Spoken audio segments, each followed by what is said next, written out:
bem curiosa que ela tinha no entretanto. Pronto. Ou seja, fundamentos, os dois, cuidar e responsabilidade. 5 minutos ou menos do que isso? Menos do que isso. Cuidar o futuro.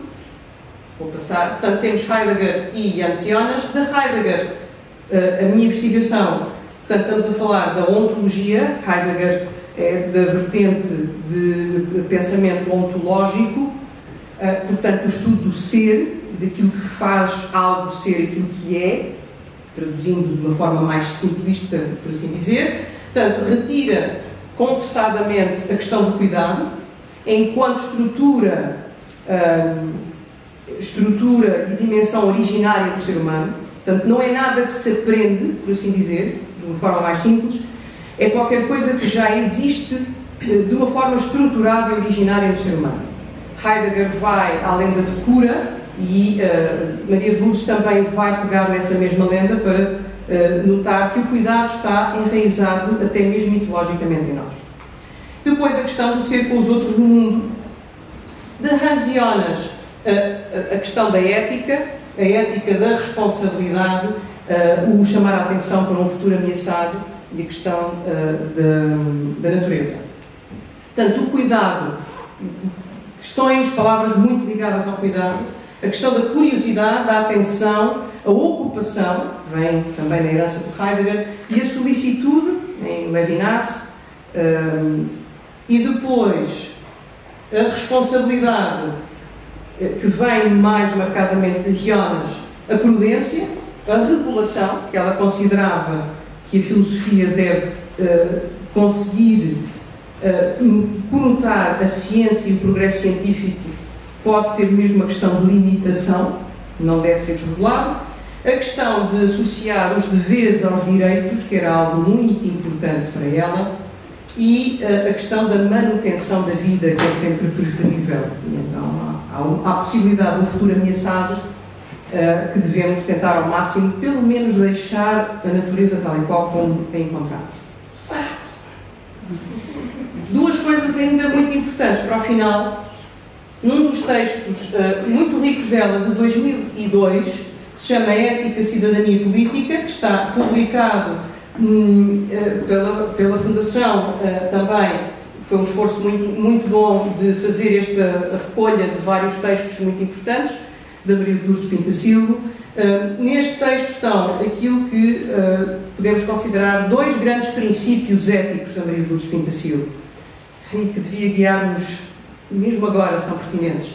Nem tudo o que é cientificamente exato ou tecnologicamente viável é socialmente aceitável. E agora temos a inteligência artificial e afins, oh meu Deus. É a pessoa humana a primeira e última finalidade de toda a decisão política. E eu acho que podemos ficar por aqui. Obrigada.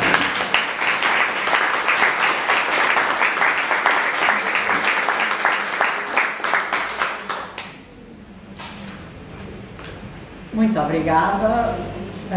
Foi uma excelente introdução à tese que vamos todos ler, porque realmente a atualidade do pensamento político da Maria de Lourdes Pintacilgo aparece muito claramente e muito bem estruturado, como uma expressão da sua raiz filosófica e também da questão da ética, do cuidado e tudo mais, e terminou com as próprias palavras de Maria de Lourdes, o que é muito pertinente hoje em dia. Vamos então ver uma outra vertente da Maria de Lourdes Pintacilgo, que nos vai ser apresentada pela doutora Teresa Fragoso, que foi Presidente da Comissão da Cidadania e Igualdade de Género, 2 vezes já, e foi adjunta da Secretária de Estado da Cidadania e Igualdade, bem como do Secretário de Estado da Presidência do Conselho de Ministros, e que trabalhou assim como especialista em género e desenvolvimento com a ONU Mulheres e também com a questão de Timor-Leste, que é uma questão que para mim é particularmente cara. Além disso, é mestra em Gender and Media pela London School of Economics and Political Sciences e está a fazer, já terminou a parte curricular do doutoramento em Políticas Públicas no ISCTE e está a trabalhar, a tese trabalha a questão das licenças parentais e dos direitos dos pais, nesse caso é a minha homem. Portanto, é alguém que tem, digamos, uma experiência do pensamento da Maria de Lourdes Pinto da Silva, mas noutra vertente. E isso parece muito enriquecedor para este debate. E passo-lhe a palavra. Muito obrigada, muito boa tarde a todas e a todos. Aqui um cumprimento também aos meus colegas, às minhas colegas do painel e naturalmente agradecer o convite e acima de tudo dar os parabéns pela iniciativa como um todo e pelo tema da sessão de hoje. Porque de facto eu acho que ainda agora a ver as lombadas dos livros de filosofia na biblioteca da Maria de Lourdes, vemos Simone de Weil, vemos outras mulheres e porque é que Maria de Lourdes Pinto da Silva não tem a visibilidade pública que estas mulheres têm, não é? E, portanto, iniciativas como esta são poucas para fazer jus ao legado que ela nos deixou. E que, infelizmente, independentemente de eu ser um bocadinho mais velha, também não tive a oportunidade de partilhar presencialmente. Naturalmente acompanhei muitas coisas na televisão, mas não contactei com ela profissionalmente em vida dela, o que tenho muita pena. Mas tive o privilégio, de facto, de presidir a Comissão para a Cidadania e Igualdade de Género 2 vezes, que é uma coisa inédita nos 40 e poucos anos, 45 anos de história que esta comissão tem, comissão que foi criada por ela. Não se está a ouvir bem?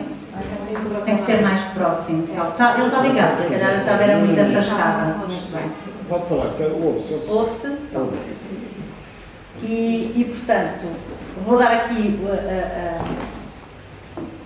a minha perspectiva da importância do... Sim, mas é melhor à frente, ok? Mais em frente, muito bem. Em frente é o caminho. Exatamente. E gostava de começar por focar exatamente na importância do seu pensamento e da sua ação, porque ela não era só pensadora, ela agia, não é? E já lá vamos ver um bocadinho também na sua reflexão cristã, que é a origem desta sua forma de estar na política, pensar, refletir e agir. Por outro lado, ou versus a invisibilidade política, ou pública neste caso, de que ela ainda hoje é alvo. Portanto, a importância do seu pensamento não está devidamente refletida neste nosso espaço comum, na nossa sociedade, e que é fundamental dar a conhecer. E nesse sentido, quando eu presidia a Comissão para a Cidadania e Igualdade de Género, em 2017 comemorámos 40 anos e entendemos que era oportuno dar visibilidade ao papel da Maria de Lourdes Pinto da Silva no âmbito dessas comemorações. Houve várias iniciativas, houve inclusivamente na data do seu nascimento uma iniciativa em Abrantes, onde ela era originária, mas outra das iniciativas foi exatamente uma colaboração com a Fundação Cuidar o Futuro, com a sua fundação, e de onde saíram estas 3 publicações. O Pensamento e a Ação de Maria de Lourdes Pinto da Silva, o próprio relatório Cuidar o Futuro e a síntese do relatório para mais fácil consulta e, portanto, eu quis trazer estas 3 publicações porque, de facto, elas foram resultado de algumas destas iniciativas de homenagear e dar visibilidade ao relevante papel que ela teve e continua a ter na nossa sociedade. Exato, eu quis falar dos 40 anos da SIG, por isto que já aqui referi, já lá vou um bocadinho mais à sua participação política, ao seu papel enquanto política, mas de facto foi ela, enquanto Ministra dos Assuntos Sociais, que criou esta comissão, inicialmente chamada Comissão da Condição Feminina, em 1975, depois os nomes vão evoluindo, passou nos anos 90 a ser CID, Comissão para a Igualdade e Direitos das Mulheres, e depois com a evolução do pensamento e dos conceitos, já nos anos 2000 passou a SIG, Comissão para a Cidadania e Igualdade de Género.